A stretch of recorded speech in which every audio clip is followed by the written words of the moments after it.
Est-ce que vous voyez? Oui. Très clair.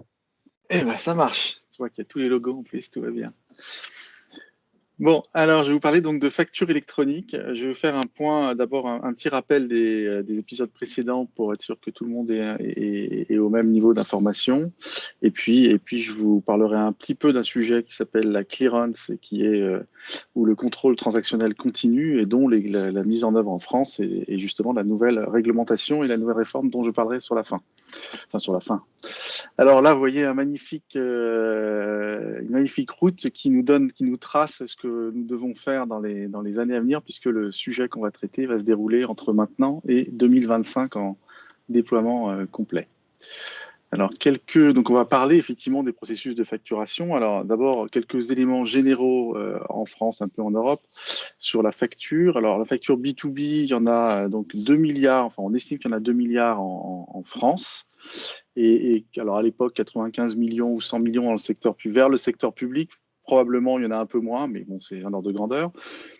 L'impact sur la facture, c'est 19 milliards, enfin 19 plus 7, ça fait 26 milliards de retard, de décalage de trésorerie, de retard sur les paiements pour les PME et les ETI. Et on va voir par qui c'est récupéré, mais c'est quand même assez important et ça pèse assez fortement sur les entreprises, d'où les aspects réglementaires aussi pour gérer ça. C'est 20 milliards de gains potentiels dans le traitement des factures elles-mêmes, et c'est sujet qui nous a amené à la nouvelle réforme. On estime environ 20 milliards de gap TVA, c'est-à-dire de TVA qui est soit pas collectée, soit trop déduite. Et donc 20 milliards, c'est 20 milliards tous les ans de TVA, donc ça fait quand même un certain montant à aller chercher, et la facture électronique est un moyen, pense-t-on en tout cas, de le faire. Alors, quel effet sur les trésoreries? J'ai réactualisé un certain nombre de chiffres. Vous voyez, ce sont l'observatoire des délais de paiement. Donc, ça montre que, effectivement, les PME sont quand même de 19 milliards dehors, les ETI de 7, et ceci étant, comme ça, il y a des vases communicants, récupérés plutôt par les grandes entreprises qui tardent à payer, et puis les autres agents économiques, l'export et le public en grande partie, et avec un impact important qui est que ces retards de paiement expliquent quand même pratiquement une défaillance d'entreprises sur 4. C'est des entreprises qui normalement vont correctement, mais meurent simplement parce que les paiements se font pas à l'heure. Et puis il y a un effet domino, c'est que si je suis pas payé, je peux pas mes fournisseurs et ainsi de suite. Donc c'est quelque chose quand même d'assez structurel. Alors pourquoi la facture électronique est une solution, enfin un élément de solution à cette problématique? Alors tout d'abord, bien sûr, pour accélérer les délais de paiement, et pour accélérer les délais de paiement, il faut d'abord accélérer la transmission, mais c'est pas tellement le plus compliqué parce que les factures par la poste finalement transitent relativement vite. Mais c'est surtout accélérer les traitements. Et pour accélérer les traitements, ça veut dire qu'il faut s'échanger non seulement des factures, potentiellement en électronique, mais surtout des données de factures pour les intégrer plus vite, pour les rapprocher plus vite, et plus automatiquement surtout, et donc être en capacité de les payer plus vite. Je te laisse, Cécile, faire rentrer les gens. Et puis le dernier point qui est important, c'est anticiper aussi les litiges. Et donc pour ça, il est nécessaire d'avoir non seulement une facture électronique, mais ce n'est pas uniquement le fait de l'émettre, c'est le fait de la traiter collaborativement, enfin en collaboration, on va dire. C'est-à-dire de savoir si elle est arrivée, si elle est validée, si elle est en litige le plus tôt possible pour pas à nouveau cumuler des délais et se rendre compte que au moment du paiement, elle n'a pas été payée et donc il faut à ce moment-là commencer à y travailler. Et puis le deuxième axe pour lequel on met en place la facture électronique, c'est bien sûr la réduction des coûts. D'ailleurs, c'est souvent le premier axe pour les grands acheteurs. Donc, qu'est-ce qu'ils veulent pour réduire leurs coûts? Ils veulent des données électroniques. Ils sont confrontés à des problématiques de déploiement et d'interopérabilité. Et de même, ils veulent réduire les perturbations, c'est-à-dire ne pas être dérangés pour rien, parce qu'il y a des fournisseurs qui cherchent à savoir où en sont leurs factures. Et là encore, ça passe par du collaboratif. Alors, globalement, si je résume, il y a deux acteurs, on va voir qu'il y en a un troisième important. Donc le vendeur, lui, il veut transmettre ses factures, savoir si elles sont reçues. Il veut savoir si elles sont intégrées en cours de traitement, bientôt payées. Il a un petit sujet de conformité parce que justement la réglementation vient se rappeler à lui et donc il faut qu'il soit conforme, sinon il aura des problèmes dans des contrôles fiscaux. Et son élément le plus important, c'est qu'il veut être payé et payé plus vite, en tout cas moins en retard, voire plus vite. Le client, lui, veut recevoir ses factures avec des données, donc c'est avec les données qui est important, parce que d'abord, il faut qu'il les collecte, mais il faut surtout qu'il puisse les traiter le plus automatiquement possible. Il veut éviter d'être appelé et d'être dérangé pour savoir où sont ses factures, et pour ça, il faudra bien qu'il envoie des informations régulières ou qu'il publie des informations à son vendeur. Et il a aussi des problématiques de conformité, et lui, il joue potentiellement la déductibilité de TVA, c'est en gros en 20% de ses montants et de factures, et puis il veut payer le juste prix, donc mieux validé, voire moins cher en payant plus vite. Aujourd'hui, il y a beaucoup d'acheteurs qui, dans un process classique, ne sont pas en capacité de payer à l'heure ou plus vite, simplement parce que leur process est trop long. Et tout ça, ça veut dire que ce n'est pas uniquement se transmettre des factures, mais c'est synchroniser un processus de facturation qui part, d'ailleurs, qui part avant la facture en général, qui part de la commande, et qui va jusqu'au rapprochement et au paiement de la facture. Alors, autre acteur important, et ça va expliquer les évolutions réglementaires qui s'opèrent depuis quelques années, c'est que les administrations aussi, et les administrations fiscales, ont des besoins. Et le premier besoin, c'est qu'elles veulent collecter toute la TVA applicable. Donc ça, c'est des problématiques, c'est de s'assurer que l'ensemble des factures, enfin l'ensemble des achats sont bien soumis à TVA et que la TVA n'est pas gardée par le vendeur, comme on pourrait le croire parfois, par exemple, quand on achète sur Amazon. On a l'impression qu'il y a de la TVA, mais on n'est pas complètement certain qu'elle est bien reversée à l'État. Et deuxièmement, il veut éviter de rembourser la TVA qui ne serait pas justifiée. Et en particulier, une de ses préoccupations, c'est que quand il déduit de la TVA, enfin quand il rembourse de la TVA par la déductibilité, il aimerait bien s'assurer qu'elle a bien été collectée de l'autre côté, parce que c'est le mécanisme de la TVA. On collecte du côté fournisseur et on déduit du côté client tant qu'on n'est pas vers des clients particuliers. Il veut détecter des comportements frauduleux, justement des gens qui, par des enchaînements, notamment en passant la frontière, s'amusent donc à faire des ventes en cascade et plutôt à déduire de la TVA d'un côté et pas tellement la collecter de l'autre. Et donc ça, c'est en voyant plutôt le film de la transaction ou des transactions qui pourra le faire. Et plus largement, il y a aussi un souci pour soutenir l'activité, c'est-à-dire dans l'axe de la DSN, du PASS, etc., faire des déclarations pré-remplies, l'impôt sur le revenu qui est pré-rempli aussi. C'est de pouvoir faire au niveau de la TVA des déclarations pré-remplies, et puis de façon plus mineure, mais c'est politiquement un axe, d'accompagner la transformation digitale, et puis d'avoir une meilleure connaissance de l'activité pour réagir plus vite, parce que finalement, en termes de statistiques, on a assez peu de choses, mais dès qu'on regarde ou qu'on peut utiliser les factures, finalement, on a une information beaucoup plus précise sur l'activité d'une façon générale. Alors, en termes d'environnement réglementaire, on a deux étapes pas tout à fait séquentielles d'ailleurs, qui sont sur des axes un peu différents. La première, c'est une directive TVA qui a été faite en 2006, puis modifiée en 2010, qui définit ce qu'est une facture électronique, comme une facture émise et reçue sous forme électronique. Donc, par exemple, si vous prenez une facture, que vous la scannez, pour l'envoyer, ce n'est pas une facture électronique, c'est une facture scannée.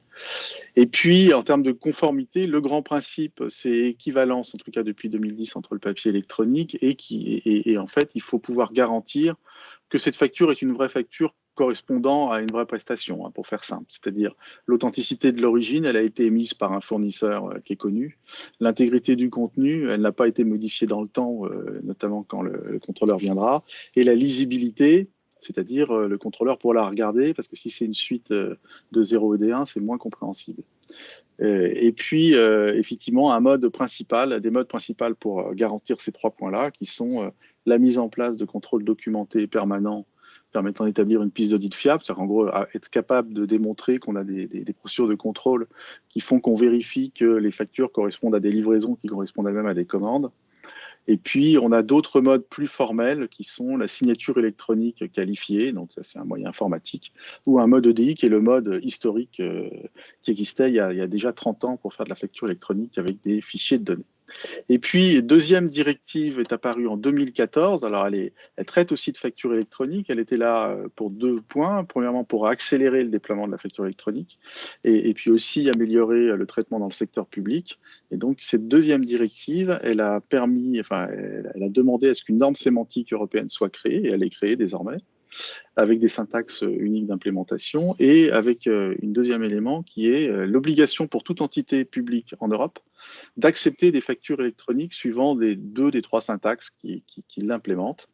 Et ce point-là s'est déroulé dans les années qui ont suivi sa publication qui a lieu en 2017.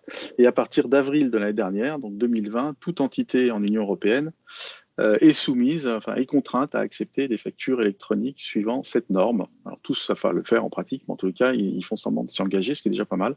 Et en France, on sait le faire de façon beaucoup plus mécanique, parce qu'effectivement, en France, en parallèle de cette directive, on a une ordonnance du secteur, enfin une ordonnance pour le secteur public qui a non seulement obligé à ce que les entités publiques acceptent des factures électroniques, mais surtout elle a obligé les émetteurs à les émettre sous forme électronique.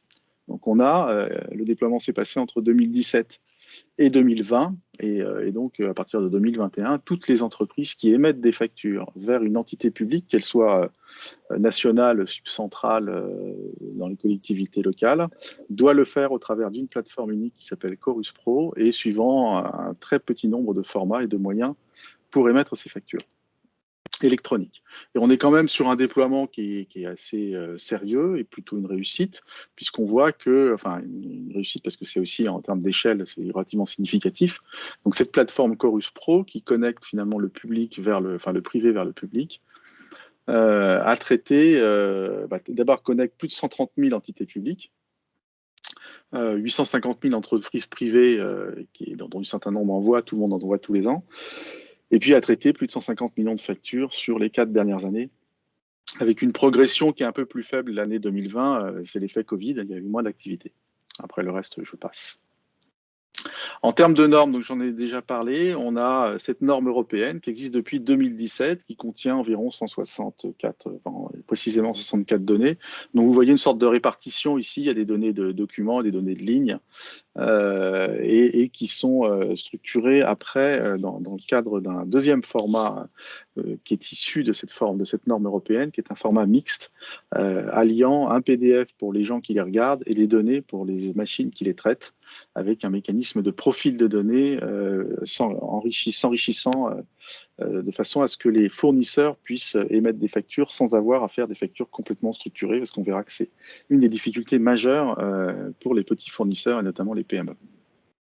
Donc vous voyez, on a un profil ici qui a 17 données. Avec 17 données, déjà, on peut automatiser plein de choses dans le secteur public, puis après, on peut en rajouter. Facturix, c'est un point assez essentiel qui jouera un rôle parce que c'est quelque chose qui est dédié pour les PME. Donc c'est un format qui est la concaténation de deux normes. La première qui est la norme PDF A pour archivage, et qui permet de voir une facture comme on a l'habitude de la voir. Et puis à l'intérieur de cette facture, des données qui sont faites pour les machines dans un fichier XML. Alors c'est bien rond pas fait pour les mêmes, parce que effectivement ici, d'abord vous voyez que cette facture-là, elle fait 5 pages en fait de données, si on voulait la lire comme ça, et puis elle est parfaitement illisible, incompréhensible pour quelqu'un qui devrait la traiter à la main, parce que c'est une suite de données à la queue leu, alors qu'on est beaucoup plus facile de valider une facture car cette tête-là, on a l'habitude de la voir. Alors, deuxième enseignement, enseignement de cette grosse expérimentation Chorus Pro, parce que ça fait quand même beaucoup d'entreprises. Il y a 3 millions, un peu plus de 3 millions d'entreprises en France, et il y en a 850 000 qui utilisent Chorus Pro, donc c'est quand même significatif. C'est intéressant de voir ce que les entreprises sont en capacité d'émettre, parce que ça va nous instruire quand on va demander à tout le monde d'être dans l'obligation d'émettre. Et donc sur Chorus Pro, il y a en gros 3 façons d'émettre des factures. Une façon traditionnelle pour les gens qui font de l'informatique depuis longtemps, qu'on appelle souvent l'EDI, qui sont des missions de fichiers structurés complets où il y a toutes les données organisées, alors soit en Edifact, soit en XML. Ici, c'est en XML. C'est le bleu ici. Et puis après, il y a quelque chose qui est déjà mixte, c'est-à-dire que c'est aussi un fichier structuré, mais qui ne contient pas toutes les données de la facture. En général, quelques données très importantes, entre 20 et 40 données importantes de la facture. Et puis, on y associe dedans une représentation PDF qui est en gros tous les éléments de la facture et qui sert pour les gens qui ont besoin de la regarder. Ça, c'est le vert parce que c'est natif, c'est-à-dire que l'émetteur a fait le choix de dire je ne sais pas faire ou j'ai pas envie de faire toutes les données de la facture parce que c'est compliqué. Je fais les données qui servent vraiment et puis je mets la facture PDF comme je mettais une facture papier avant. À l'intérieur, éventuellement, je la signe. Et ça, c'est une facture mixte déjà puisqu'elle a des données pour des machines et puis des lisibles pour les gens qui traitent. Et puis il y a le jaune qui est une capacité qui se déploie beaucoup et malheureusement beaucoup trop d'ailleurs, qui consiste à demander aux fournisseurs de venir faire des dépôts de factures sous forme PDF dans des portails puis après de venir compléter. Donc le portail essaie de lire l'information qui est dans la facture, et il ne peut pas tout lire, il ne peut pas en être certain, en tout cas il ne veut pas en prendre la responsabilité, et donc on demande aux fournisseurs de venir valider finalement l'ensemble des données qui ont été extraites, ou les compléter quand on ne les a pas extraites, ou les corriger quand on les a mal extraites. Et donc finalement, à la fin de ce truc-là, on se retrouve à nouveau avec une représentation PDF lisible, et puis des données qu'on a extraites quelque part, qui s'associent à cette facture. Donc on a à nouveau créé une facture dite mixte. Puis le petit rouge qui est vraiment très anecdotique, c'est les gens qui vont saisir à la main des factures sur le portail, et on voit que c'est vraiment anecdotique. Le point très important, c'est ce qu'on a à droite, c'est-à-dire que quand on regarde par type d'entreprise, ce qu'on voit, c'est que les TPE et les PME, elles sont quand même dans une certaine incapacité à faire des factures totalement structurées. Et donc, et effectivement, elles se déploient beaucoup sur des factures PDF ou des factures mixtes, enfin, qu'elles le fassent à la main ou qu'elles le fassent automatiquement. Donc, c'est un enseignement. Alors ça, je vais passer assez vite, mais ça va vous marquer que ce sujet de la facture électronique, il n'est pas nouveau. Et ça fait 30 ans qu'on en parle. Donc, on va avoir un magnifique serpent. Alors, au début, était l'EDI. Ensuite, on est passé dans le domaine de la réglementation fiscale. C'est-à-dire l'EDI, il y a une réglementation qui a dit l'EDI, la facture EDI pourra faire l'objet, sera une facture reconnue comme originale par l'administration. Et pour ça, il y avait des solutions et un agrément de solutions. Puis en 96, plus d'agrément, un cahier des charges à respecter. Puis on a des premières solutions d'abord locales, puis hébergées, puis des plateformes qui se sont créées à la fin des années 90, donc des plateformes de facturation électronique qui mettent en relation des clients et des fournisseurs qui s'échangent des factures. 2001 apparaît la signature électronique et l'écrit électronique, ce qui permet dans la facture en 2003 d'ajouter un autre mode que le mode EDI traditionnel qui était une facture signée. Donc là, on a fait rentrer des factures PDF signées, ce qui était une façon de remplacer le facture papier, avec effectivement des premières générations de prestataires. Sont arrivées les deux directives dont j'ai déjà parlé. Ensuite, on tourne à nouveau sur les époques 2010. On commence à parler d'interopérabilité au niveau européen, et le marché s'organise au niveau européen avec la création de l'ESPA, qui est une association de service providers, et puis de PayPal, qui ressemble pas mal, mais qui est un réseau d'échanges interopérés, d'abord pour le secteur public, mais qui s'étend au-delà de ça, et d'ailleurs au-delà de l'Europe aussi. PayPal voulant dire Pan-European Public Procurement Online, mais aujourd'hui, ça va bien au-delà de ça. On transcrit la directive en 2010, et d'ailleurs le Forum national se crée à ce moment-là, de 2010 en 2013. Et puis arrive la directive de 2014, la norme européenne, le déploiement Chorus Pro. Et il y avait un petit essai que je montre ici en 2015, pour ceux qui ont suivi. Il y a une tentative de rendre obligatoire la facture en réception, mais qui s'est confrontée au fait que dans la norme, dans la directive ici, c'était nommément exclu. Et puis, il s'est trouvé qu'en 2019, l'Italie a demandé une dérogation pour passer en obligation de facture électronique, et du coup, que la France s'est engouffrée dans le mouvement comme un certain nombre d'autres pays européens. Et donc, arrivé en 2020, on a effectivement, on s'est mis en situation d'implémenter une facture électronique obligatoire en réception et en émission à horizon 2023 jusqu'en 2025. Donc, l'objectif, c'est qu'à compter de 2025, il ne devrait plus y avoir de facture papier à traiter en France. Alors ça montre quand même que ça fait un moment qu'on y travaille, malgré tout, et finalement, malgré ces 30 ans de développement régulier. Alors, on a un premier sujet qui est, finalement, on a développé tout le B2J, mais le B2J, c'est que 5% des factures. Donc, pour quelqu'un qui émet, finalement, c'est vu comme un gros client, mais il a tous ses autres clients et toutes ses factures. Donc, c'est pas forcément étonnant qu'on n'ait pas un déploiement, que ça n'ait pas complètement embarquer tout le monde, puisque une des complexités, c'est que si je veux émettre des factures électroniques, il faut que mes clients les acceptent. Donc, si mes clients ne sont pas dans une obligation d'acceptation, eh bien, il faut que je les trouve déjà, et puis il faut que je les connecte un à un. Deuxième élément important, c'est qu'on a un développement du marché qui se passe quand même assez en dehors des PME, TPE, qui représentent 50% des flux et qui, en gros, elles s'échangent soit du papier, soit du PDF par mail. Et puis, troisième point important, c'est qu'il faut être assez pragmatique, et avec 20 champs de données de factures assez classiques, tous ceux qui l'ont traité, notamment avec des processus de scan, savent qu'on peut aller assez vite. dans le traitement. Alors ça, je vais passer rapidement. Ce qui est important, c'est qu'on est arrivé en 2018, alors les chiffres ont peut-être un petit peu monté depuis, mais pas beaucoup, finalement à 12, disons 15% aujourd'hui de factures réellement EDI, et puis 18, peut-être 20 ou un peu plus, parce que ça s'est beaucoup accéléré en 2020, de factures PDF, mais PDF simple, hein, donc ça apporte juste la dématérialisation, après il faut extraire les données. Et donc c'est effectivement un déploiement qui en 30 ans n'est pas délirant non plus. Alors, autre point, et après je vais passer aux aspects de clearance, le marché s'est organisé et s'est organisé aussi sur l'interopérabilité, parce que c'est un des éléments clés dans le déploiement.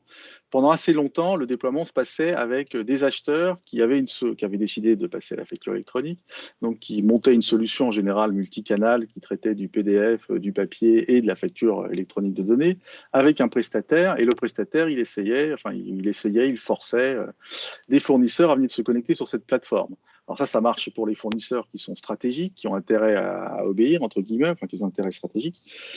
Par contre, pour tous les autres, ça ne marche pas complètement. Donc soit on leur demande de venir saisir des factures dans des portails, ce qui prend du temps et puis ils n'aiment pas trop. Soit ils ne le font pas, et puis en plus eux-mêmes sont soumis au fait de se connecter à plein de plateformes. Donc c'est le modèle 3 coins, comme on appelle ça comme ça, c'est-à-dire il y a un prestataire qui essaie d'avoir à la fois des fournisseurs et des clients, mais il ne peut pas avoir l'ensemble des fournisseurs et des clients de la planète. Donc ça marche pas forcément très très bien. Donc petit à petit, parce qu'effectivement après il y a des jeux entre les prestataires, on est arrivé à un modèle 4 coins qui est le modèle assez classique dès qu'on est en réseau et en échange, sur les banques, sur le téléphone, tous ces sujets-là se finissent en modèle 4 coins. Là, c'est un modèle 4 coins où ça veut dire qu'on a des opérateurs qui se débrouillent pour s'interconnecter et pour rendre assez transparent le fait que ce fournisseur qui est chez ce prestataire va pouvoir communiquer avec ce client qui est chez un autre prestataire de façon relativement transparente pour les deux bords. Alors, relativement encore, parce que ces connexions jusqu'à maintenant sont assez manuelles malgré tout. Donc, on peut avoir un envoi et avoir l'impression qu'on va jusqu'au bout, mais effectivement, l'interconnexion entre les prestataires se fait de façon assez manuelle. Alors, le deuxième chose qui a commencé à venir, notamment avec ce fameux PayPal, on a inventé l'autocommutateur entre prestataires, c'est-à-dire la capacité pour des prestataires automatiquement à découvrir au travers d'un annuaire où se situe le client, chez qui il se situe, et donc à pouvoir envoyer des documents directement, automatiquement par un protocole qui a été développé d'ailleurs et financé par la Commission européenne. Alors ça commence à fonctionner. Les flux sont quand même plutôt dans le modèle qui est ici et surtout le modèle qui est ici encore. Par contre, ce modèle-là, il reste un problème qui est je dis tout à l'heure que la facture, c'est pas uniquement de l'envoyer, c'est aussi de savoir ce qu'elle est devenue et d'anticiper, de la refinancer. Et donc, ce sont des messages retours qui doivent revenir pour dire des statuts, cette facture a été reçue, traitée en litige ou pas. Et ça, c'est quand même assez peu interopéré aujourd'hui. C'est-à-dire que quand on est dans un modèle comme ça fait partie de la plateforme, un modèle 3 coins, de faire communiquer les deux parties. Par contre, le retour, là, on est au début de ce retour d'information qui transite dans un modèle interopéré, mais ça va le forcer, vous allez voir comment. Donc voilà en gros sur le périmètre global de la facture électronique à ce jour. Alors deuxième élément, le contrôle, le CTC, ça veut dire contrôle transactionnel continu, et la clearance, c'est une modalité de cette chose-là, un mouvement mondial. Alors pourquoi? Alors d'abord, qu'est-ce que c'est?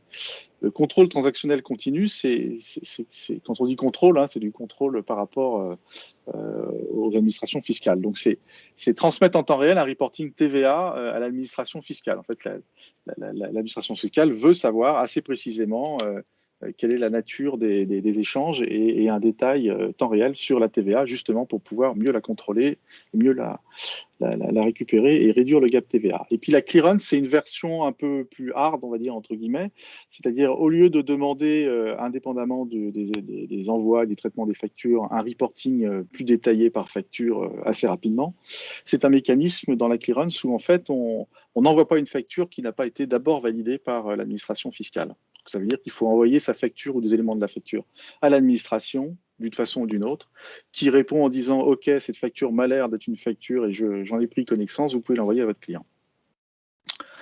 Et donc, on a une illustration ici où globalement, c'est une question de cinématique. Hein. Vous avez les fournisseurs et les clients qui s'échangent des factures suivant leur connexion et l'administration fiscale, donc le contrôle transactionnel dit e-reporting classique. En fait, on envoie la facture, puis assez rapidement, immédiatement après, on envoie un reporting pour dire qu'on vient d'envoyer la facture, et puis celui qui l'a reçu, on voit aussi un reporting pour dire qu'il l'a reçu, et éventuellement, plus tard, pour donner des données comptables de type comment il va les déduire. Donc, ça se rapproche des déclarations safety que vous connaissez aussi.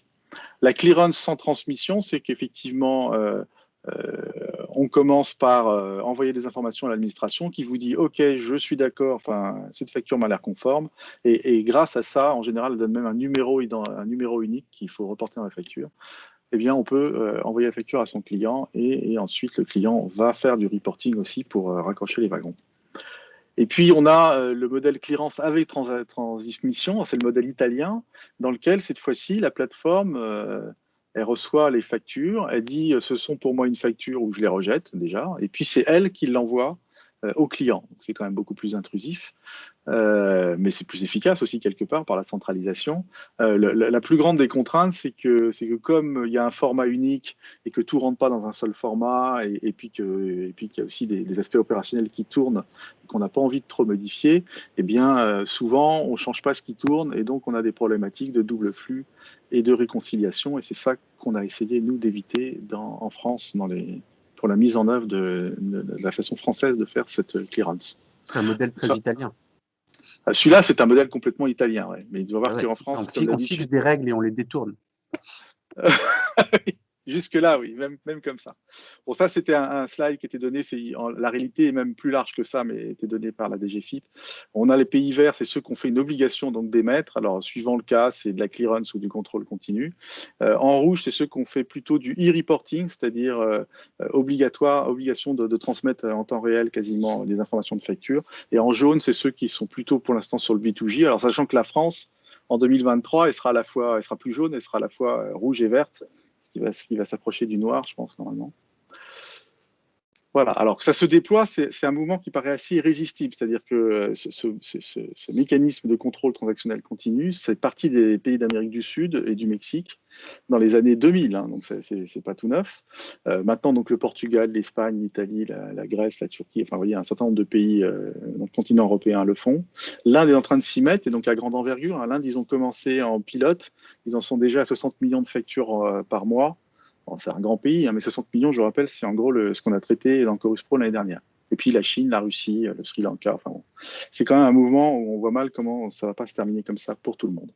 Et un des sujets, c'est que les différents pays ne le font pas tous exactement de la même façon. Donc il y a des sujets d'harmonisation qui sont aussi en cours de traitement au niveau européen. De façon étonnante, tu n'évoques pas les États-Unis, c'est volontaire? Les États-Unis ne sont pas dans un mécanisme de contrôle transactionnel continu pour l'instant. Et les États-Unis, je te rappelle, ont très peu de TVA inter-entreprise. En général, elle est payée directement par le client quand il y a une TVA. Ils n'ont pas les mêmes mécanismes. Ok. Voilà, donc après les États-Unis sont rentrés dans le jeu plutôt pour faire de la facture électronique aussi pour accélérer les paiements, etc. Donc ils sont dans la Banque fédérale américaine, la Réserve fédérale, et participent à des travaux communs avec l'Europe et avec l'Asie pour faire évoluer la norme européenne et la faire évoluer vers une norme mondiale de facture électronique. Donc ils sont quand même dans le sujet. Excuse-moi, je profite de ce petit... puisqu'on parle des pays, j'ai pas vu l'Angleterre non plus, et le Brexit, il y a un lien dans cette problématique ou aucune? Déjà, l'Angleterre, je pense que le jour où il y aura une obligation imposée aux entreprises, ce sera plus l'Angleterre. Donc effectivement, ils ne s'inscrivent pas dans une problématique d'obligation. Et par rapport au Brexit, alors ça c'est un autre sujet. Alors pour l'instant, si j'ai bien compris, ils vont conserver le même mode de fonctionnement. Ça va être un peu comme la Suisse, c'est-à-dire qu'ils sont pas dans l'Europe, ils ont plus les mêmes obligations, par exemple d'avoir des numéros de TVA intracommunautaires, des choses comme ça. Par contre, les choses qui tournent, il n'y a pas de raison qu'ils arrêtent de les faire tourner. Donc, on pourra continuer à avoir des échanges, y compris de factures électroniques, mais il n'y a pas d'obligation d'émettre ou de recevoir particulière. Et d'ailleurs, ils ne sont plus forcément soumis dans l'obligation de recevoir des factures électroniques, même pour le secteur public. même s'ils avaient commencé à essayer d'implémenter. Ceci, par anticipation, signifie pour une entreprise donnée, elle va avoir naturellement différents modèles de gestion de ses factures en fonction des pays avec qui elle travaille, c'est ça? Ouais, c'est déjà le cas et c'est déjà quelque chose qu'on a au niveau européen remonté, et qu'on essaie de faire émerger parce qu'effectivement, si je suis une entreprise multinationale, quand j'ai mes factures en Italie, il faut que je passe par une plateforme qui s'appelle SDI. En France, demain, il faudra que je passe par Chorus Pro et que je fasse du e-reporting et de l'e-invoicing, enfin des factures électroniques et du e-reporting. Quand je vais en Hongrie, il faut faire du e-reporting. Quand je vais en Grèce, il faut que je fasse de la facture électronique plus un truc qui est du safety temps réel. C'est-à-dire, en gros, il faut que j'envoie mon grand livre en quasi temps réel à chaque fois qu'il se passe quelque chose sur mes ventes et mes achats, et ainsi de suite. Donc, en fait, on est déjà dans un mécanisme où sur le fond, ils cherchent tous, en gros, à avoir une information sur le flux de facturation, la TVA associée et puis la déductibilité qui va avec, mais avec des mécanismes différents, ce qui fait qu'effectivement, les multinationales sont confrontées aujourd'hui, sur ces aspects-là, à des pratiques qui dépendent des pays. Les formats sont assez uniformes, enfin assez proches, mais par contre, les pratiques ne sont pas les mêmes. Après, il faut quand même voir malgré tout parce qu'en Europe, on parle beaucoup de transfrontaliers, mais en réalité, les flux transfrontaliers, c'est très anecdotique, hein. C'est-à-dire, si je regarde un pays, la répartition entre des factures, y compris un pays d'Europe, entre les factures qui sont en domestique et les factures qui passent la frontière, c'est genre 5,95. Parce que souvent, en fait, c'est plutôt par de l'intraco qu'on fait. Enfin, souvent, ce sont des entités d'une multinationale. Elles vendent en local en ayant une entité en local. Donc la facture, elle reste domestique et c'est plutôt par de l'intraco et du déplacement de stock qu'on passe la frontière dans une même entité. Ok. Voilà. Alors, on va revenir un petit peu sur ce qui est nouveau, donc qui date depuis 1 an. Donc, tout d'abord, l'article 153 de la loi de finances de l'année dernière, enfin de 2020, alors que j'affiche ici, qui est assez simple, hein, qui dit effectivement, il y aura une obligation d'émettre et de recevoir des factures électroniques.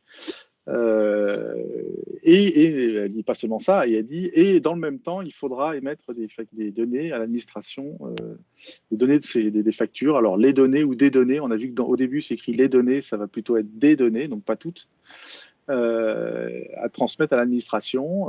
Il y a un calendrier déjà, qui est de dire ça commencera en 23 et ça terminera en 25. Et puis, troisième point, il va y avoir un rapport qui a été fait en 2020, la DGFiP va étudier tout ça pour dire comment on va le faire, en étudiant ce qui se passe dans les autres pays aussi. Alors, quand vous aurez la présentation, si vous avez le courage, vous pouvez lire le rapport en cliquant en haut, mais ça fait quand même 106 pages, donc c'est un peu long. Et je vais vous le résumer en quelques slides. Alors, globalement, c'est guidé par 4 objectifs. Le premier objectif, c'est renforcer la compétitivité des entreprises, donc en particulier de basculer dans de la facture électronique aussi avec des données, parce qu'on automatise les traitements et on accélère les paiements, tout ce que j'ai dit au début. Donc, ce sera une obligation de recevoir puis d'émettre de façon à accélérer le déploiement. On voit bien que le simple fait de dire toute entreprise va être obligée de recevoir, ça débloque le déploiement. C'est-à-dire ce que je disais au tout début, qui est si moi je suis en capacité d'émettre des factures électroniques, eh bien, tant que les gens d'en face peuvent refuser, que je ne les connais pas, qu'ils n'ont pas de moyens de recevoir des factures électroniques parce qu'ils ne sont pas équipés, eh bien, je les pousse petit à petit et je me connecte à la main. À partir du moment où il y a un mécanisme qui fait que tout le monde doit être en capacité et on sait où les atteindre, de recevoir des factures électroniques, eh bien, je passe en facture et je pousse mes factures. Et toutes mes factures, dès le premier jour. Donc j'ai un effet Big Bang qui est quand même beaucoup plus accéléré beaucoup mieux le déploiement. Et puis, alors malgré tout, ça c'est un premier point, passer à la facture électronique, mais nous on a beaucoup insisté et on a été entendu, quand je dis nous, c'est l'ensemble des acteurs de la place, y compris les utilisateurs bien sûr, pour dire qu'il ne fallait pas que la solution remette en cause l'existant. Ce que j'ai montré tout à l'heure, ce qui se passe en Italie, c'est que, alors eux ils ne remettent pas en cause l'existence dans les doubles flux, nous on trouve que ce n'est pas forcément la meilleure des solutions. Et il y a déjà beaucoup de flux qui passent, il y a des besoins de données qui sont par moment, par certains secteurs, beaucoup plus profonds que ce que la norme produit, et donc il faut faire en sorte que ceci fonctionne. Donc on verra qu'on a été entendu en disant il n'y aura pas une plateforme unique, mais il y aura aussi une capacité à placer par d'autres plateformes qui peuvent faire plus de choses, mais qui seront du coup soumises à des contraintes et donc à une certaine certification. Deuxième élément, c'est lutter contre la fraude à la TVA pour réduire le gap TVA. J'aurais pu le mettre en premier, il est deuxième dans l'ordre de ce qui était énuméré, mais certainement celui qui a été le plus important dans la décision. Et donc pour ça, à la lumière finalement de l'étude de ce sujet, la DGFiP s'est rendu compte, c'était pas très long, que pour pouvoir faire de la prédéclaration et surtout pour pouvoir vérifier que toute la TVA est bien collectée, il n'y avait pas que le B2B dans le jeu, mais il y avait aussi, et en particulier, le B2C. Donc il faut des informations sur le B2C, qui n'est pas dans le périmètre de la facture électronique de l'article 153. Donc il fallait le rajouter. Et puis là, on ne peut pas faire de la facture électronique vers les particuliers, même si accessoirement, vous savez qu'à partir de 2023, on va essayer d'arrêter les tickets de caisse papier et de pousser vers les tickets de caisse électroniques. Donc ça ressemble quand même à des factures, mais bon, ça c'est anecdotique pour l'instant. En tous les cas, besoin d'avoir, en complément de ces échanges de factures qui sont visés par l'administration centrale, eh bien une déclaration assez régulière et aussi pas tout à fait temps réel, mais presque, sur les ventes B2C et sur l'export pour pouvoir effectivement avoir la plénitude des aspects TVA à l'émission.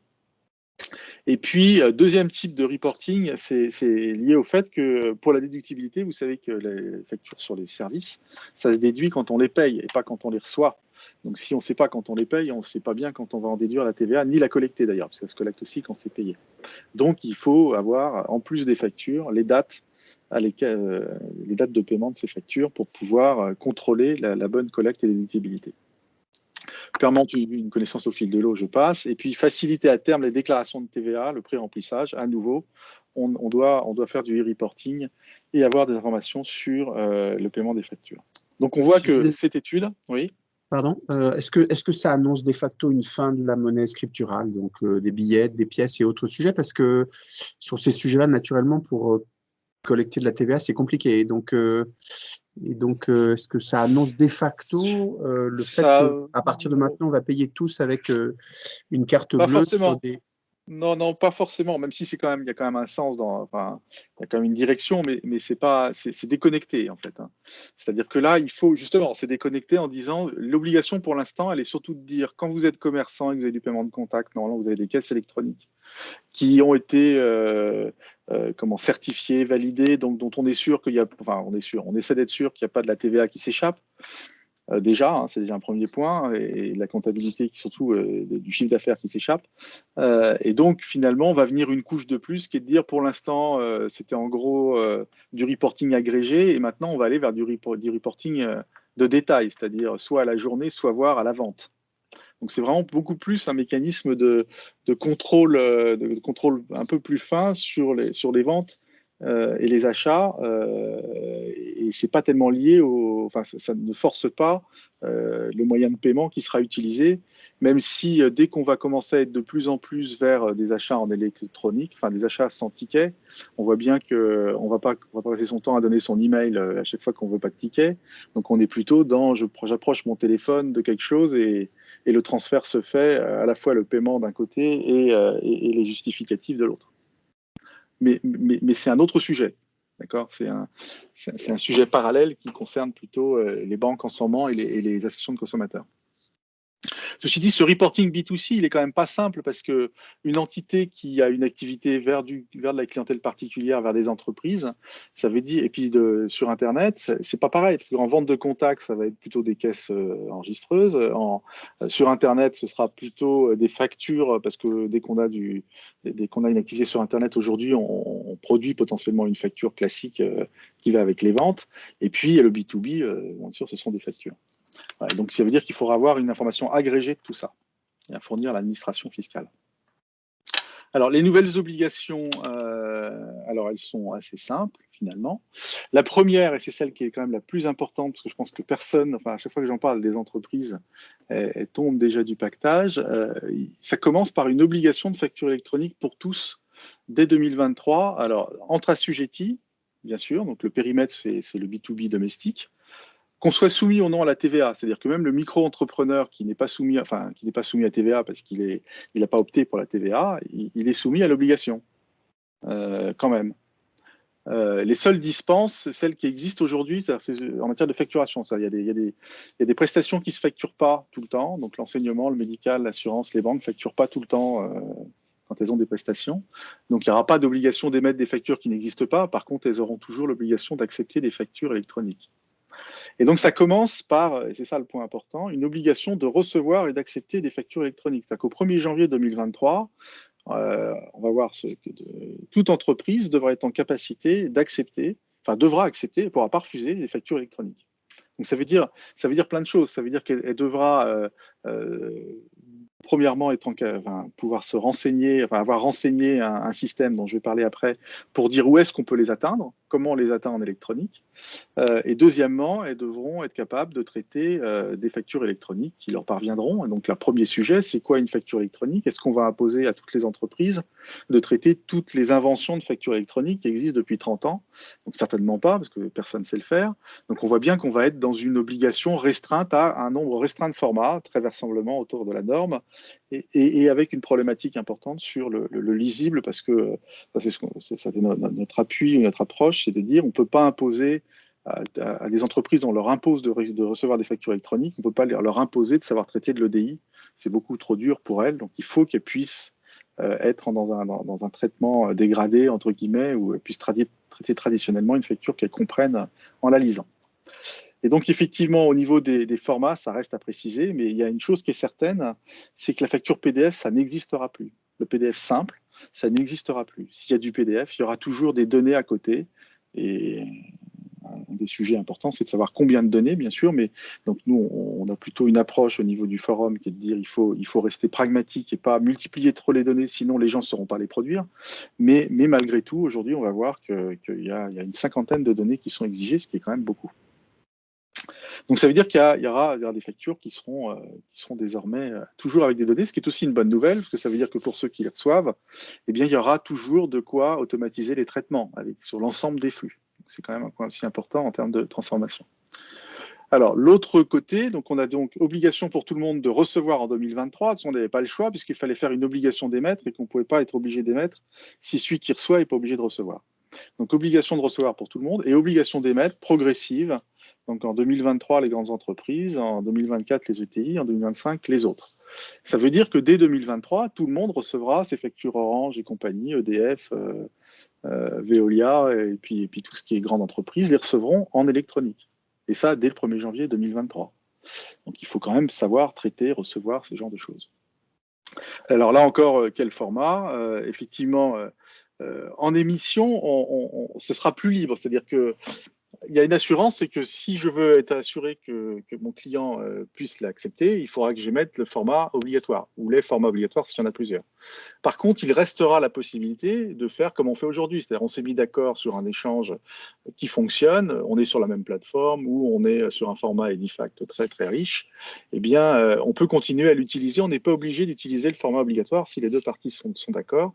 La seule contrainte, c'est qu'il faudra passer par une plateforme qui va extraire les données de ces factures de façon fiable et qui va les envoyer, qui va faire les contrôles, les mêmes contrôles ceux que l'administration exigera.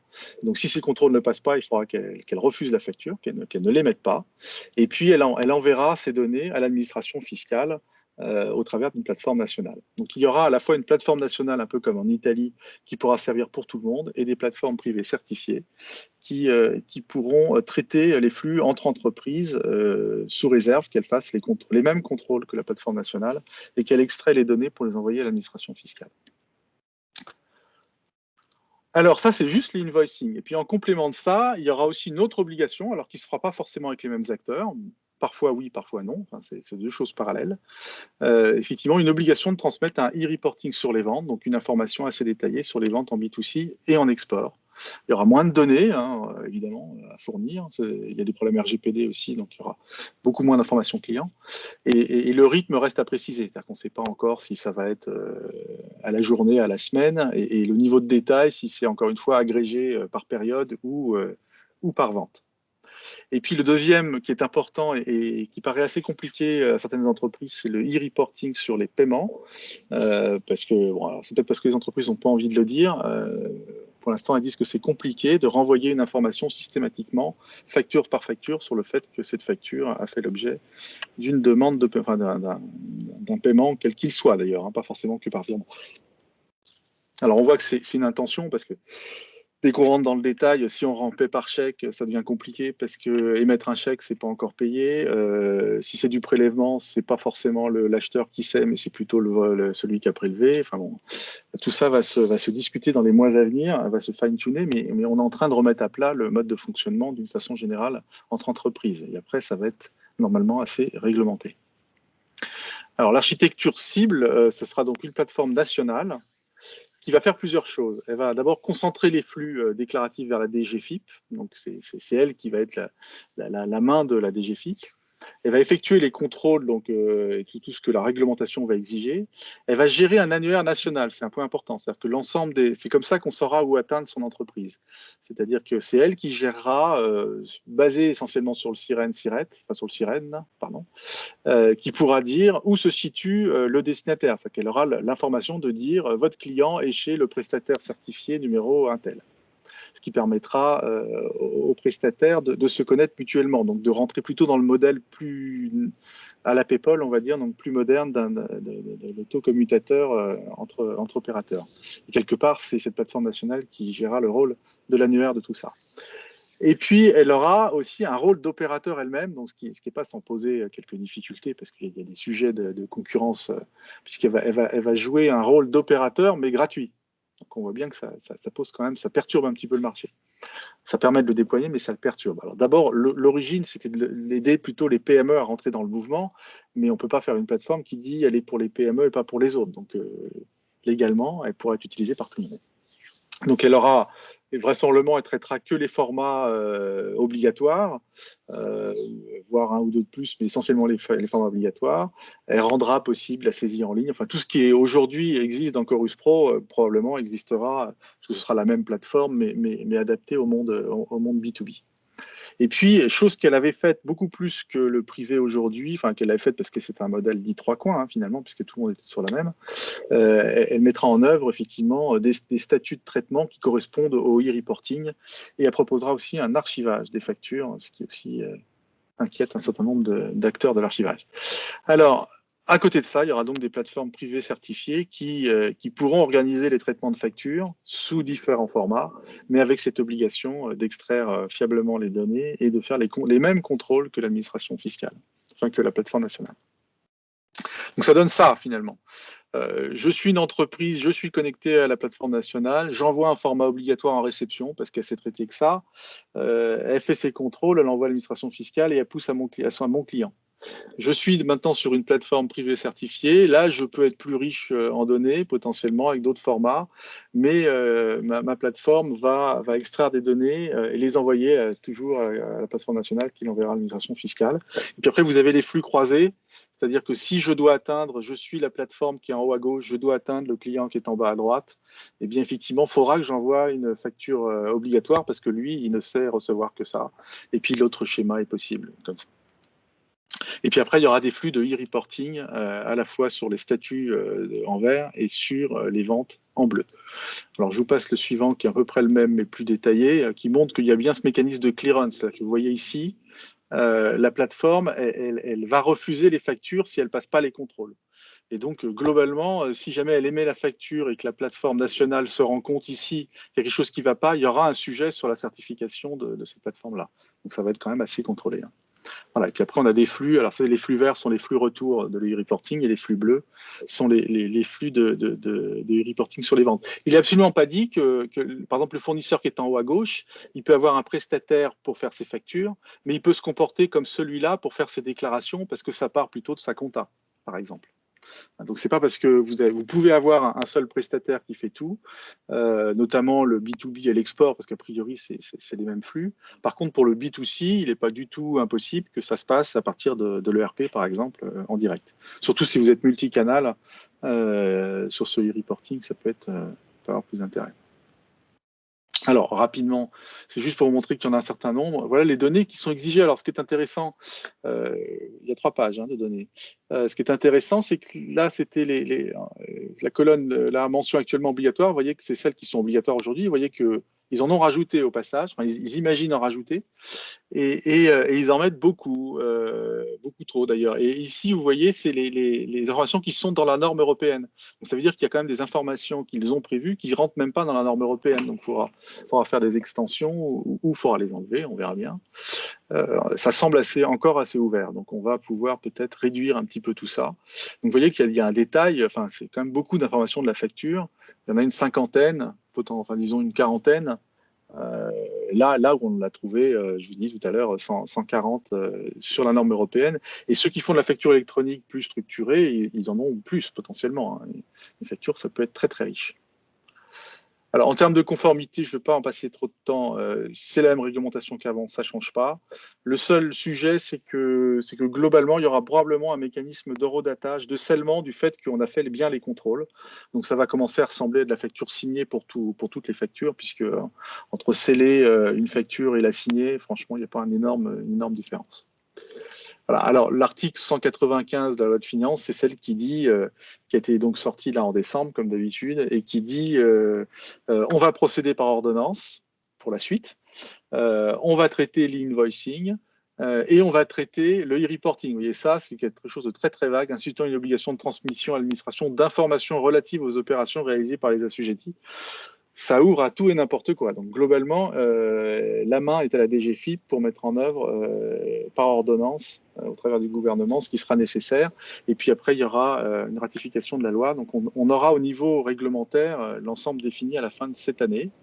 En parallèle, bien sûr, il y aura les développements parce qu'on ne va pas faire ça. Enfin, c'est très très court 2023. D'ailleurs, ça c'est le planning actuel tel qu'on le voit. On a un premier trimestre, semestre, parce que là ça commence à prendre du retard déjà. On est en fine-tuning avec la DGFiP.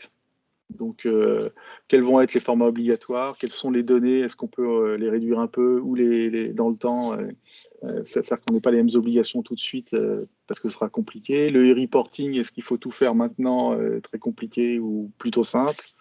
Un point important qu'il va falloir faire l'inventaire de tous les cas métiers, parce que comme c'est obligatoire, s'il y a un cas métier qui ne passe pas dans le machin, c'est que la facture ne passera plus non plus. Donc, il y a un fort besoin d'être certain qu'on a vu à peu près tous les cas qui se traitent dans la nature et qu'on a une solution de flux et de cinématique pour les traiter.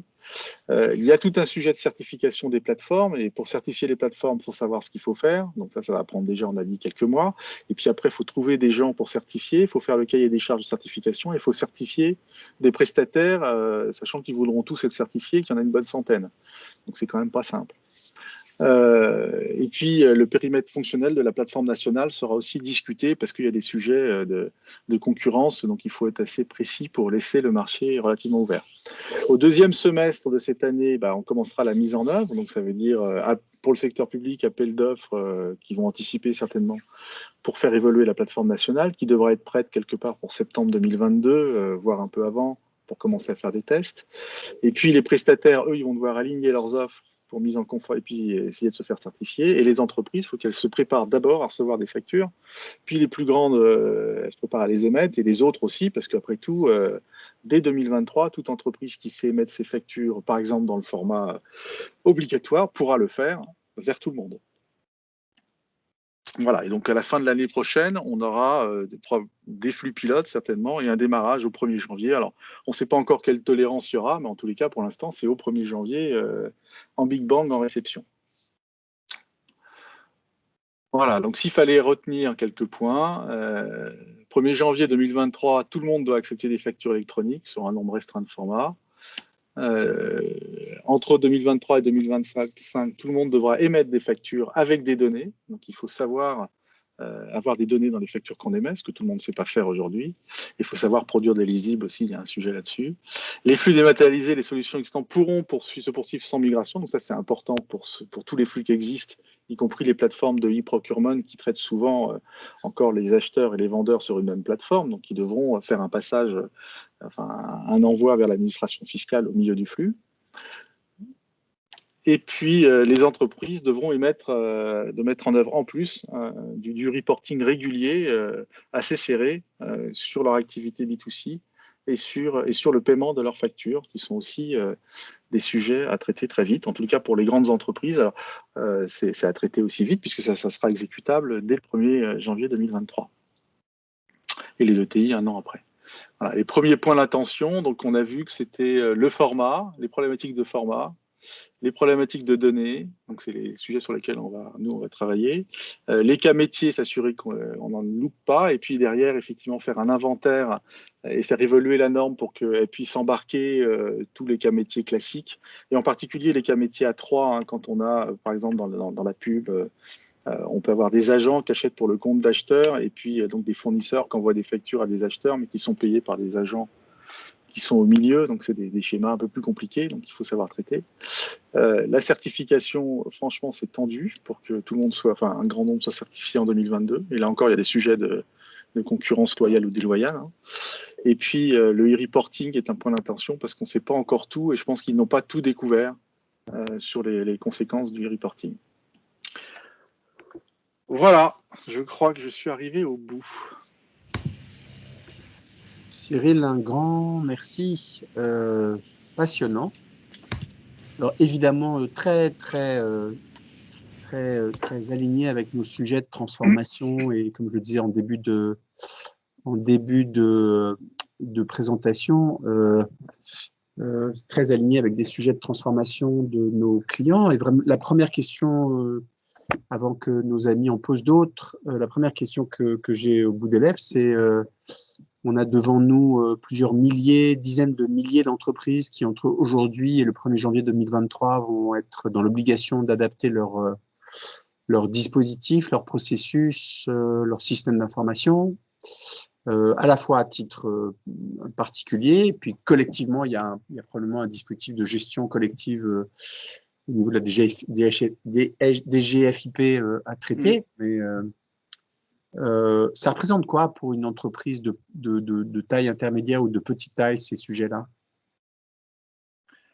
En fait, ça va dépendre des solutions qu'elles vont avoir. Ce qu'on a pu voir, on a fait une enquête aussi pour essayer de voir comment se situaient les différentes entreprises. Ce qu'on a pu observer, c'est que celles qui étaient le plus loin du ballon, finalement, c'était les ETI, parce qu'elles sont suffisamment grosses pour avoir la complexité des grandes.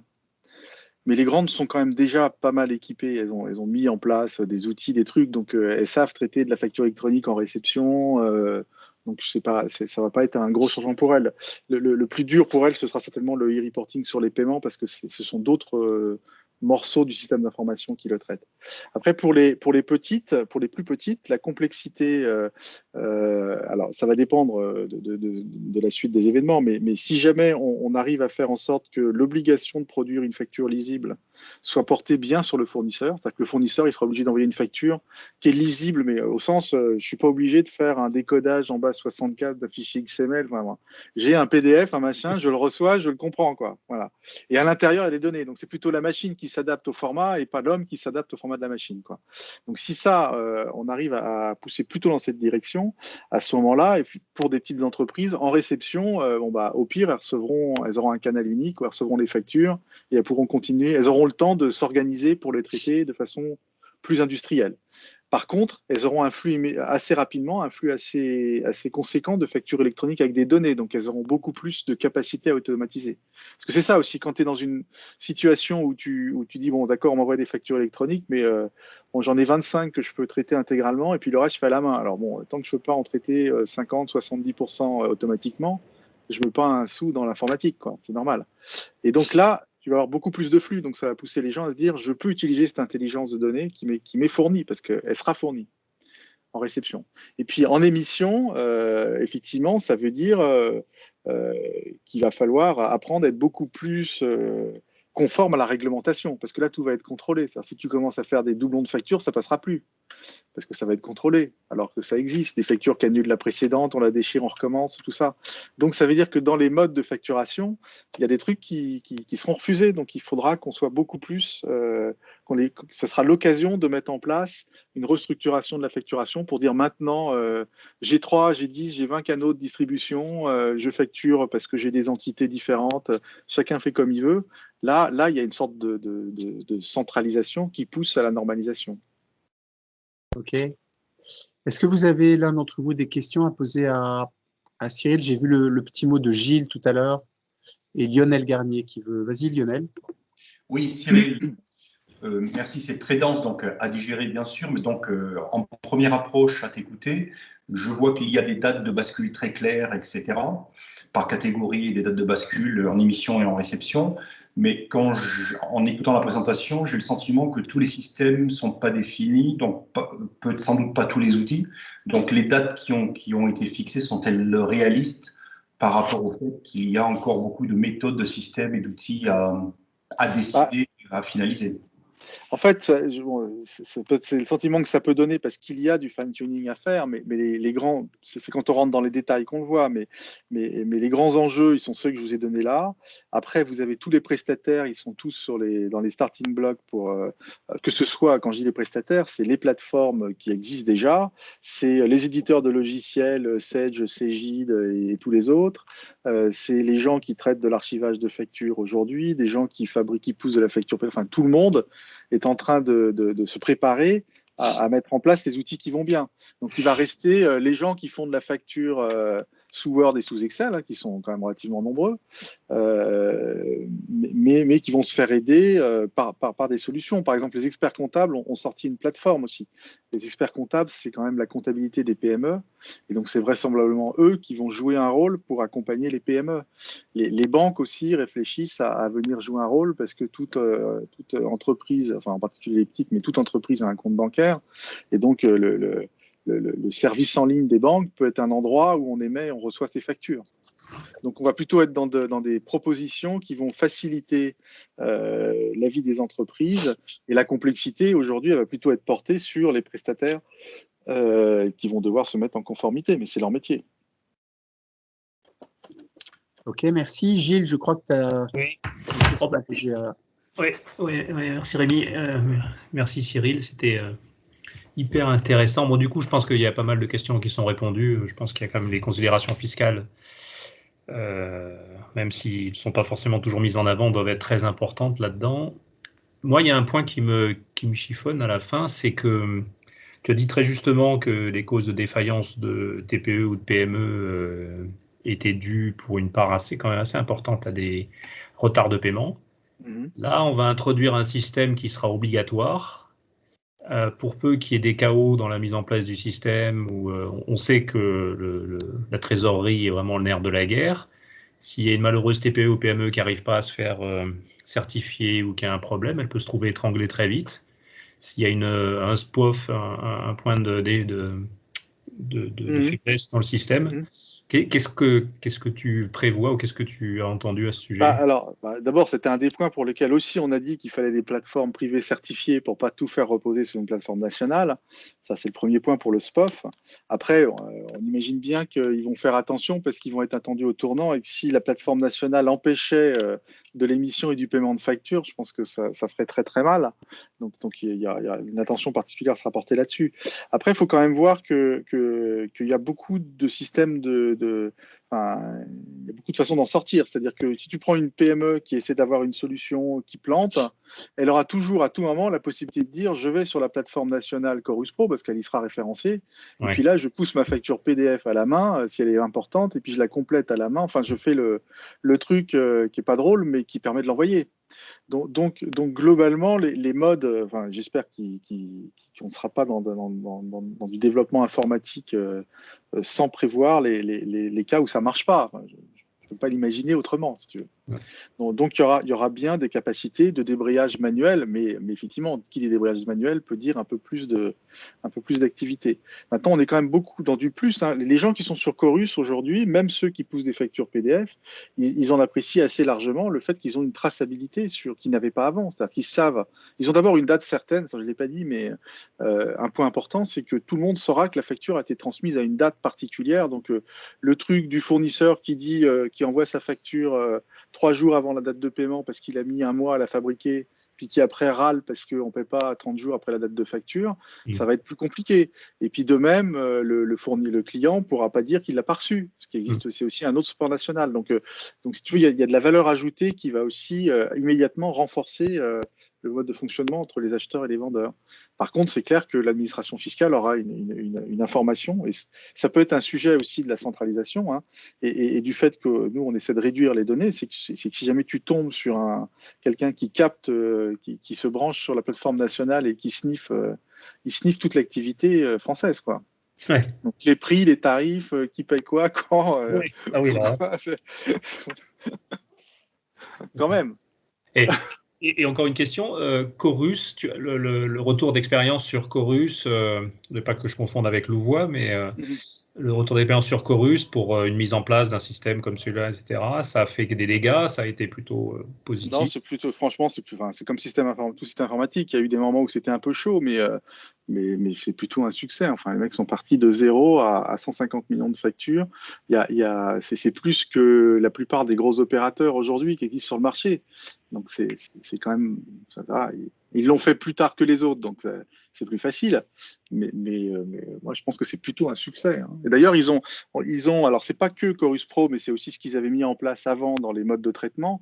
Ils ont quand même observé entre 2011 quand même et 2018 une réduction du délai moyen du secteur public de 36 jours, enfin du secteur public d'État, hein, de 36 jours à 16 jours. Donc c'est quand même assez significatif en accélération de paiement. Ouais. Ok, merci. Lionel, tu as une autre question? Je vois encore ta main levée, mais je ne suis pas sûr que ce soit Lionel Garnier. J'avais simplement oublié de la baisser, pardon. Ah, non, mais c'est pas grave. Est-ce qu'il y a d'autres questions profitez-en parce que… Oui, Pascal. Ouais, moi, j'en ai une, Patrice. Alors, première chose, merci beaucoup, Cyril, parce que c'est très complet. Par contre, je ne vois pas en quoi ce système-là va réduire les délais de paiement, puisque les délais de paiement sont quand même principalement dus à une lenteur administrative des organisations, quoi. Et donc, ça ne va pas traiter l'interne. Hein. Enfin, ça, c'est une remarque. Hein. Par contre, la question qui me taraude plutôt, c'est de ton point de vue, cette nouvelle réglementation et ces nouvelles obligations, est-ce que ça va pousser les entreprises à revoir leur système d'information en termes de changement, ou est-ce que ce sera plus une tendance d'amélioration des systèmes existants?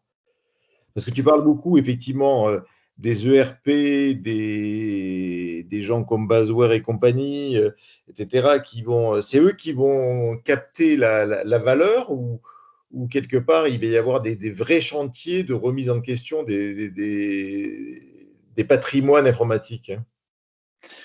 Alors, on est quand même. Enfin, d'abord, ça dépend jusqu'où tu remontes. Mais là si il en reste à la facture elle-même, c'est vrai que c'est plutôt un mécanisme de back-office. Donc, ça va venir plutôt réorganiser les équipes en charge du traitement des factures. Donc, la première des choses, c'est que les gens qui saisissent les factures, ça va devenir plus rare. Parce que, encore une fois, rapidement, on va avoir suffisamment de données pour pouvoir faire de la saisie plus rapide ou du rapprochement plus efficace. Quand tu disais que ça ne va pas accélérer les paiements, le fait quand même que la facture, d'abord, d'avoir une date certaine de l'échange de facture, ça remettra les compteurs à zéro sur savoir où est le T0. Donc déjà, ça va changer. Hein. Je vous rappelle qu'en moyenne, les fournisseurs émettent leur facture 15 jours après la date de facture.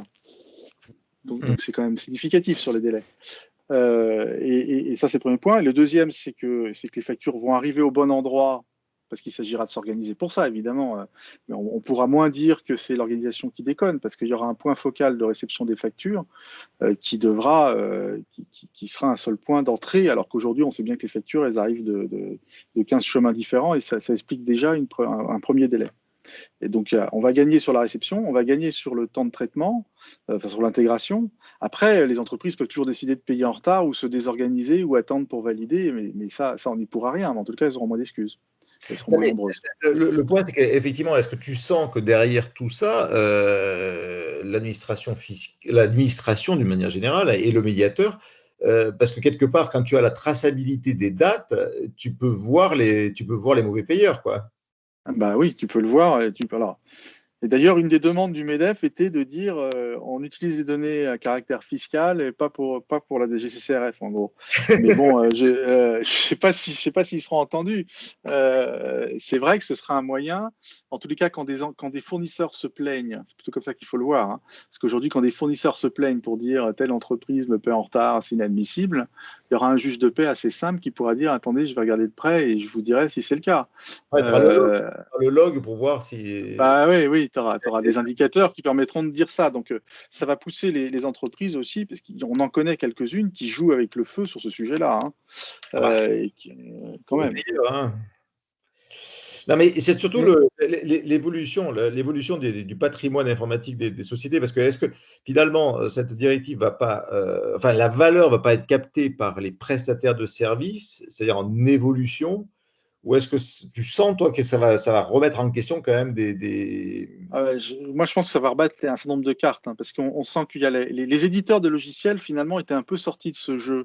On voit que ceux qui traitent de la facture aujourd'hui sont des réseaux qui sont mis un peu en intermédiaire entre les ERP et au début ils faisaient juste de la communication, puis après ils ont fait du workflow, puis après ils ont fait des préécritures comptables. Donc on a ces opérateurs qui d'ailleurs se déplacent petit à petit vers les fonctions des ERP, et les ERP finalement sont restés assez peu communicants.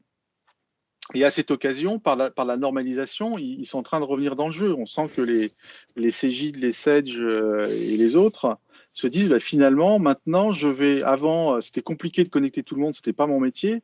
Là, au mieux, je me connecte à la plateforme nationale. Je fais le format standard, je pousse à la plateforme nationale. À l'autre bout, on est à la plateforme nationale. Donc, il y a quand même une certaine, et d'ailleurs, un certain frémissement, une certaine angoisse des prestataires qui se disent une plateforme nationale qui a un périmètre de service relativement complet, tant qu'on n'est pas dans une grosse complexité, tant qu'on n'est pas dans des messages Edifax super intégrés, mais plutôt pour le tout venant, effectivement, ils se disent il va falloir qu'on invente notre niveau de valeur ajoutée supplémentaire.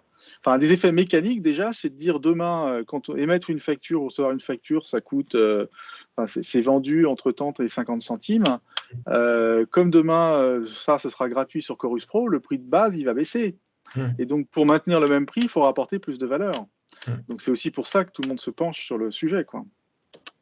Pascal Bariel a une question. Oui, je voulais poser une question justement par rapport à ce que nous, Premium Peers, on peut apporter vis-à-vis de tous ces clients. Enfin, en quoi on apporte, on peut les aider, comment on aborde le sujet d'un point de vue argumentaire. Voilà, c'est parce que c'est très comptable, c'est très technique, me semble-t-il, mais j'avoue que j'ai une vraie question, en tout cas, de la valeur ajoutée qu'on pourrait avoir vis-à-vis de. Ça fait partie des questions qu'on se pose avec Rémi, c'est qu'il faut effectivement avoir dans le réseau des gens qui sont à l'aise avec ces problématiques, donc qui en ont traité de restructuration, en gros, parce que des projets sur les grands comptes, il y en a plein qui ont été faits, donc il y a des gens qui savent quand même. Après, c'est ça. Alors après, l'approche, elle est quand même facilitée par le réglementaire. Encore une fois, moi, pour les quelques prospects que j'ai à côté, enfin aux clients plutôt, le simple fait de leur dire je vous explique ça là, mais plus rapidement parce qu'ils étaient plutôt des DAF, donc tous dans le sujet. En une demi-heure, ils ont compris. Ils ont compris qu'il va falloir qu'ils s'y mettent tout simplement, c'est-à-dire qu'ils remettent à plat leur process pour vérifier qu'ils vont être en capacité de faire. Et puis ils ont aussi compris assez vite ce qu'ils pouvaient en tirer. C'est-à-dire que c'est assez intéressant. J'avais une DAF encore la semaine dernière qui me dit mais finalement on aura les données dans toutes nos factures, donc on va pouvoir intégrer automatiquement. J'ai dit bah oui. Par contre, effectivement, renvoyer des informations sur le paiement, c'est plus compliqué parce qu'on va chercher dans un morceau de système d'information qui n'a pas l'habitude de faire ça. Et donc là, il y a peut-être que les banques aideront, auront des solutions.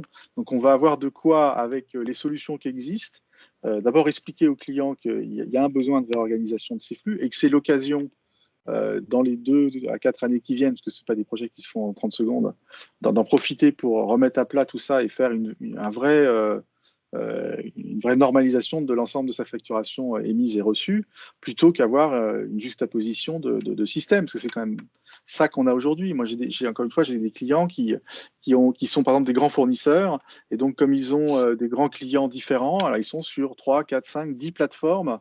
Ils passent leur temps à essayer de savoir où ils en sont. Ils n'ont pas les mêmes niveaux de retour informatique. C'est un enfer, quoi. Ils font de l'intégration informatique alors que ce ne sont pas des informaticiens.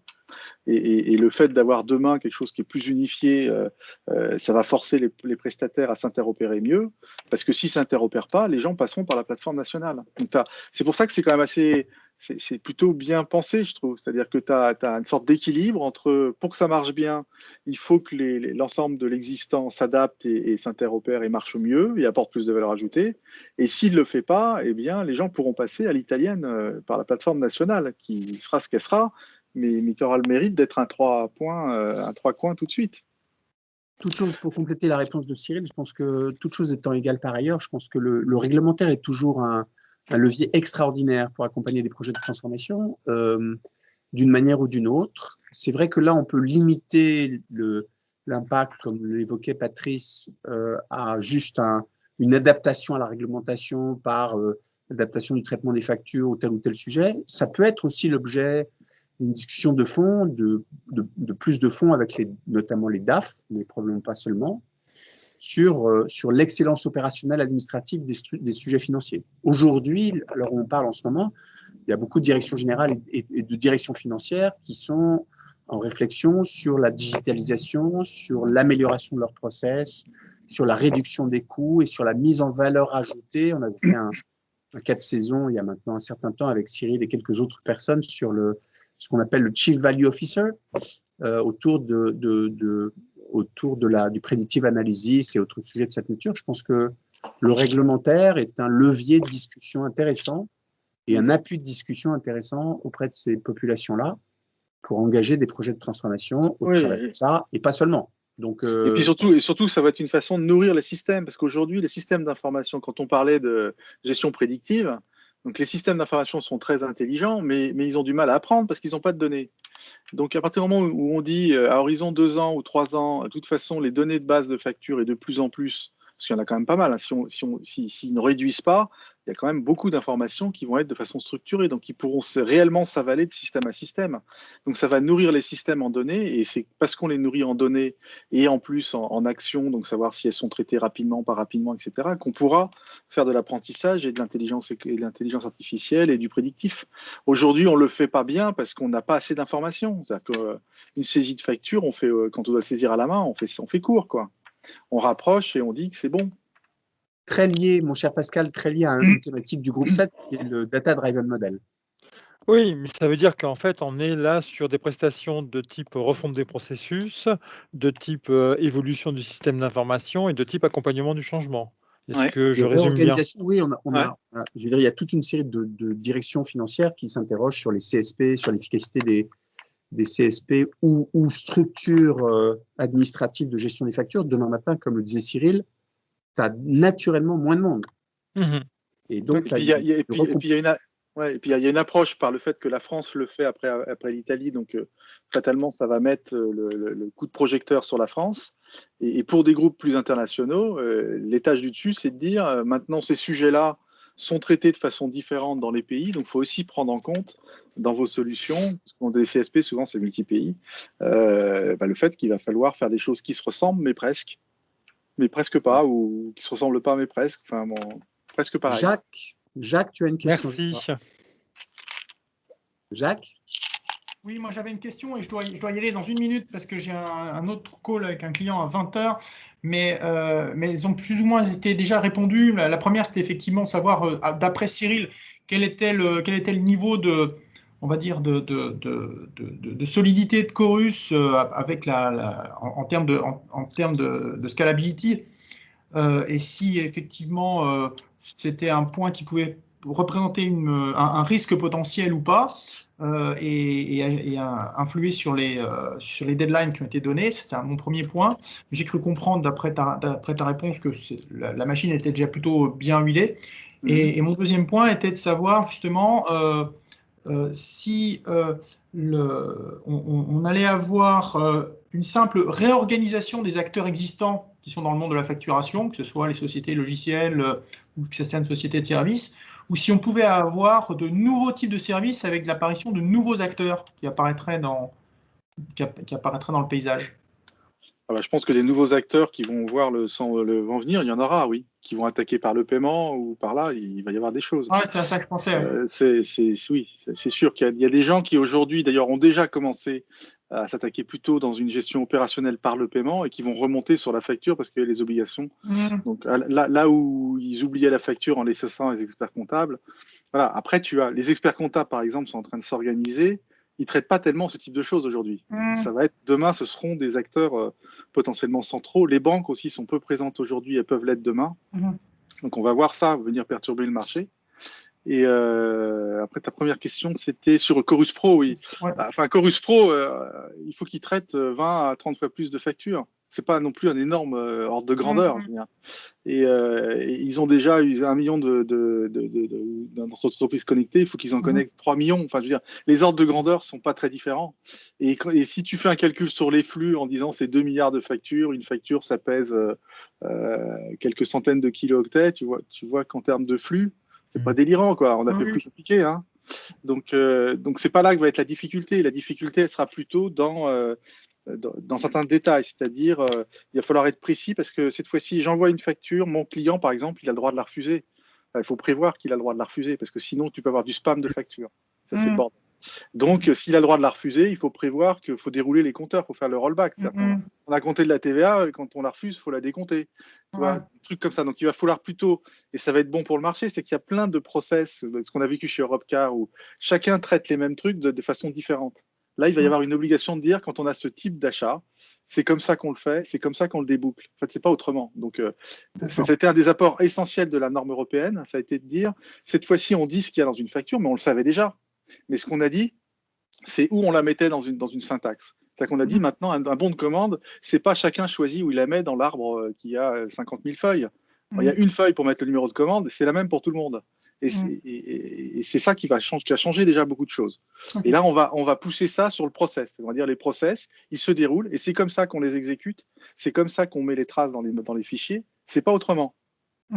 Et donc ça va pousser à de la vraie normalisation fonctionnelle. Je dois vraiment y aller, je suis désolé. Merci Jacques. Merci à tous. Il est déjà 20h, on a déjà dépassé le temps de ce très brillant webinaire. Merci beaucoup Cyril, c'était très riche et ça nous ouvre des perspectives de projets, de sujets, de développement particuliers. Je vous invite tous évidemment à faire du bruit autour de vous sur ce type d'événement parce que ça a beaucoup de valeur ajoutée, ça nous ouvre la tête, ça ouvre des perspectives d'accompagnement de nos clients. Là, on les tape plutôt les directions financières ou les directions générales d'une certaine manière. Donc merci à tous. Je profite de cette conclusion. Donc, un grand merci, Cyril. Alors, je vous invite tous, pour votre information, Cyril organise le même webinaire demain. Il aura la chance d'avoir à peu près 250 personnes, je crois. C'est ce que tu m'as dit tout à l'heure. C'était un 233, ils étaient tout à l'heure. Ouais. 233. Bon, c'est presque 250. Je vous invite à considérer ces événements comme des moments de partage de vos compétences, de nos savoir-faire et donc de faire du bruit. Ça s'inscrit dans les Peers Club de Premium Peers. Toujours dans ce contexte de la nouvelle démocratie américaine, de cette situation sanitaire un peu particulière, du Covid qui est malheureusement encore là, et puis des Peers Club qui, j'espère, vont redevenir physiques prochainement. Je vous rappelle qu'on adresse 4 grandes thématiques et aujourd'hui, on adressait plutôt le sujet de l'excellence opérationnelle et de la finance avec Cyril. Et donc, on a plein de sujets à partager. On a adressé la réussite des projets la dernière fois avec Arnaud, et merci encore. Aujourd'hui, on parlait de la facturation électronique. Le mois prochain, on va adresser les sujets d'agilité avec tout ce que ça recouvre et j'anticipe, mais merci à Pascal et à tous ceux qui vont y contribuer. Il y a plein de thématiques. Je serais évidemment ravi qu'on parle assez rapidement de l'immobilier, des smart working space, du marketing digital, de l'industrie 4.0. On est en train de lancer avec certains d'entre vous une offre particulière auprès des fonds d'investissement pour accompagner leur participation. Donc là, on est plutôt sur un environnement fintech, biotech avec Lionel Lavigne. Voilà, plein de sujets qui évidemment sont au cœur des sujets de transformation de nos clients.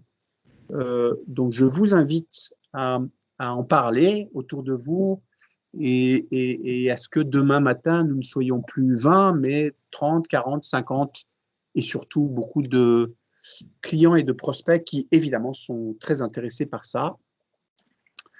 Un un grand merci, encore une fois, à Cyril, un grand merci à Cécile pour l'organisation. On a encore des petits sujets technologiques à améliorer, mais ça va venir. Je vous souhaite une très bonne soirée, un très bon week-end et à très bientôt à tous. Merci Rémi. Merci Salut. beaucoup. Merci. Bonne soirée. Merci beaucoup. À plus. À très bientôt. Au revoir, Rémi. Au revoir.